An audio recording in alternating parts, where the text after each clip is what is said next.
Hey YouTube, in this video I'm going to be accepting a challenge from DGCubing. So this challenge was to solve a 6x6 into a checkerboard pattern. Now if you don't know what that means, pretty much you start with a scrambled 6x6 and you have to solve it, but you can't actually solve it normally and just put it into a checkerboard pattern after that. You have to solve it directly to the checkerboard pattern, which is extremely difficult on 6x6 because if you don't know, you can only do a 4-sided checkerboard on 6x6. You can do a 6-sided one, but it's not really a full checkerboard, so I just went with 4 sides checkered and 2 solved.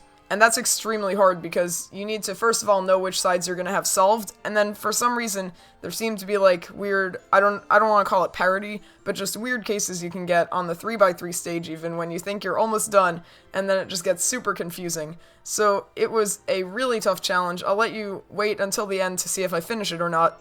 You can leave your challenges down in the comments below, and I might do it next month. I'm sorry this video is a little late for this month, but I'm going to try to get the next one out right away, first day of the month.